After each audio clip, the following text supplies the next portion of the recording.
चणे घेतले 1 किलो आणि ते मी कुकरमध्ये लावले. कुकरमध्ये पाणी टाकलं आणि 2 ग्लास पाणी, चण्याच्या वर पाणी टाकायचं आणि हळद आणि थोडं मीठ आणि थोडं तेल टाकलं.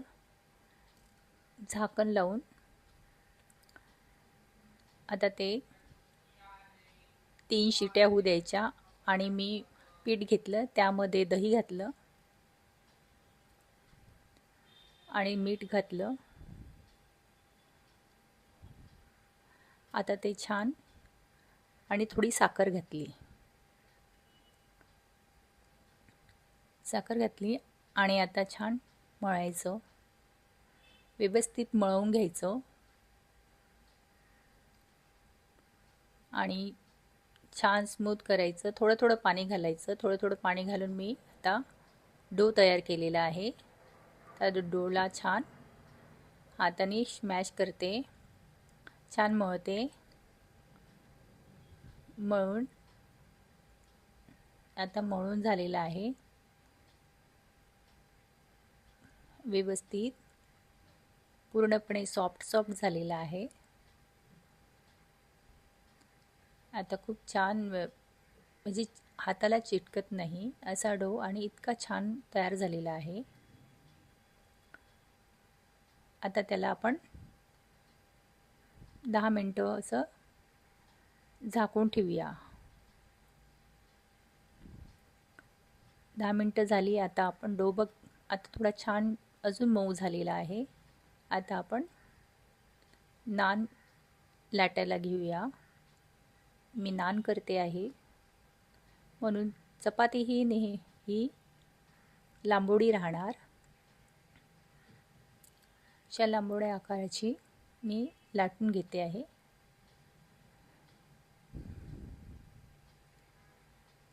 आणि ते खायला पण छान लागतं, कारण त्यामध्ये दही, साखर, मीठ हे सगळं एकत्र मिक्स आहे त्या डोमध्ये, म्हणून ते खायला पण चविष्ट लागते.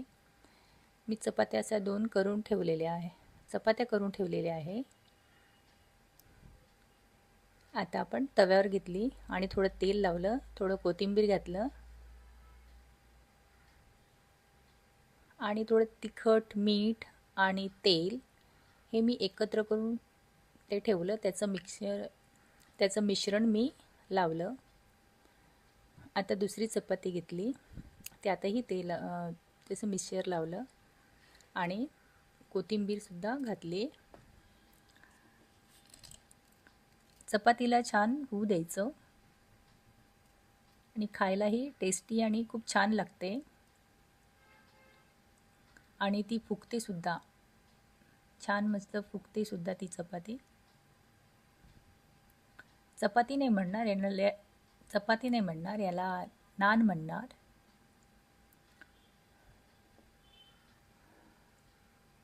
बघा किती छान फुगते ती. आणि झाऱ्याने सुद्धा आता दाबून घ्यायची आणि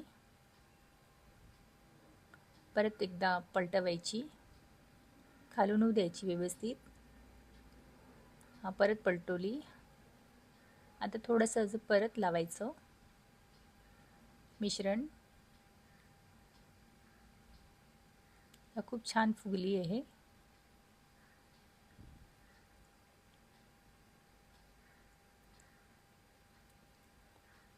आता खालूनही व्यवस्थित झाली आपली आणि वरूनही व्यवस्थित छान दिसते आहे.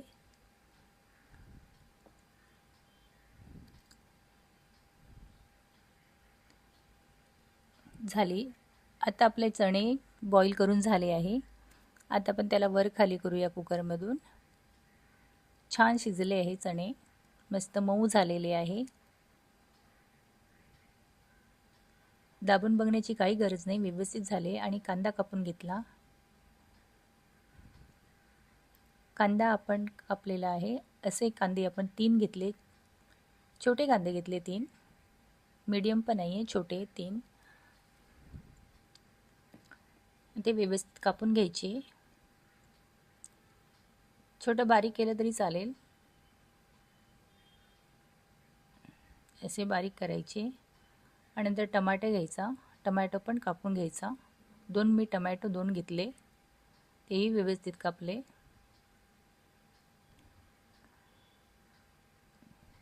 मोठा असेल तर एकच घ्यायचा, पण मी छोटे होते म्हणून मी 2 घेतले. व्यवस्थित कापले.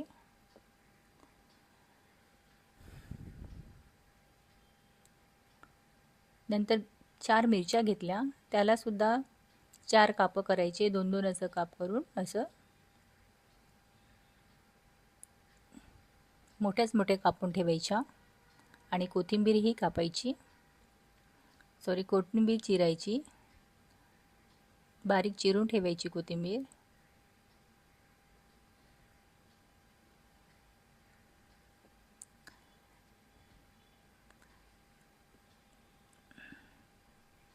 कोथिंबीर ही चिरून झालेली आहे.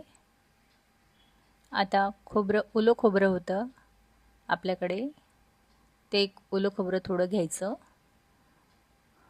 आता मी पॅन घेतला, त्याच्यामध्ये जिरं टाकलं, लवंग टाकली, दालचिनी आणि लवंग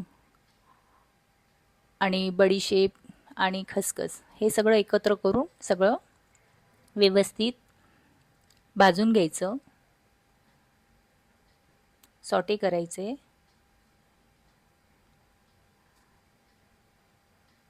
व्यवस्थित भाजून झालं की ते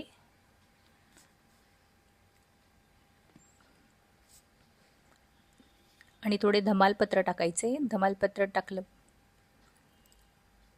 तर अजून त्याला सॉटे करायचं. ते काढून घेतलं आणि परत पॅनमध्ये तेल घातलं, कांदे घातले. कांदेही थोडे परतवायचे. आणि आता टमॅटो टाकले, टमॅटोही थोडे परतून घ्यायचे.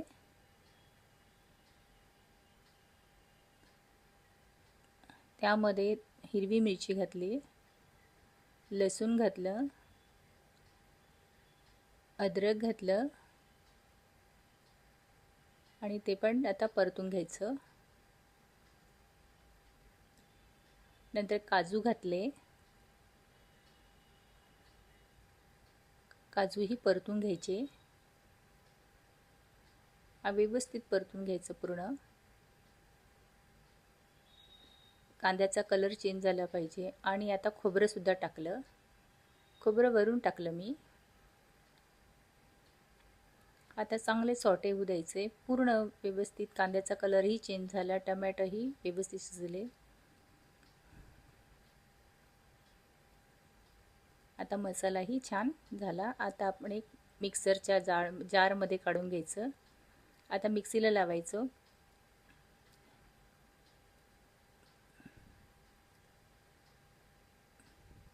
मिक्सीला बारीक फिरवायचं.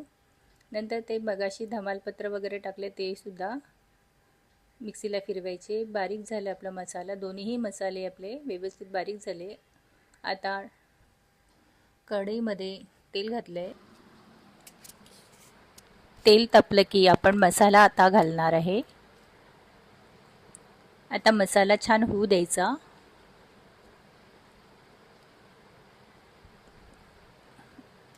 व्यवस्थित मसाला असा ढवळून घ्यायचा आणि छान होऊ द्यायचा.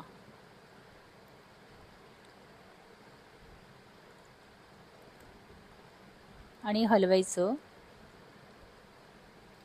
मसाला छान होतो आहे.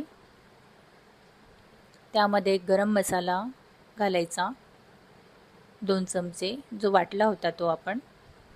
नंतर लाल तिखट घालायचं 1 चमचा मोठा. तुम्हाला तिखट आवडत असेल तर कमी जास्त असं करू शकता. आणि गरम मसाला सुद्धा घालायचा 1 चमचा. अर्धा चमचा हळद पावडर, 1 चमचा धने पावडर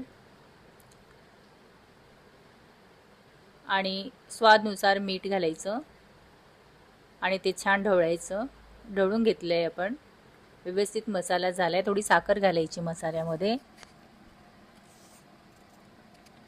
आणि परत ढवळायचं.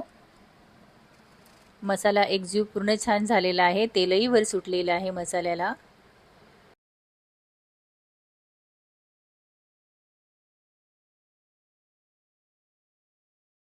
मसाला छान झालेला आहे. आता त्यामध्ये थोडं पाणी घालायचं आणि छान होऊ द्यायचं.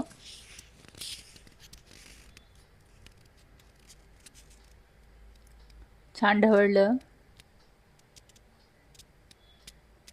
की त्यामध्ये काबुली चणे घालायचे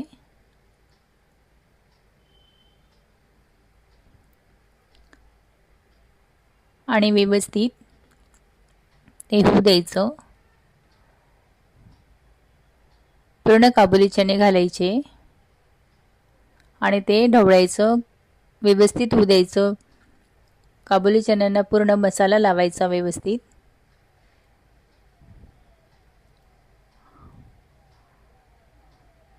आणि छान सुगंधही मस्त येतो आहे. आता त्यावर झाकण लावायचं. आता आपले काबुली चणे तयार झालेले आहे.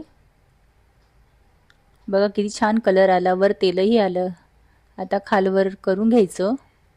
व्यवस्थित कलरही खूप सुंदर आलेला आहे, छान दिसायलाही टेस्टी वाटते आहे. आता आपला आग्रा काबुली चना तयार झालेला आहे. ही आग्रा काबुली चण्याची भाजी आहे.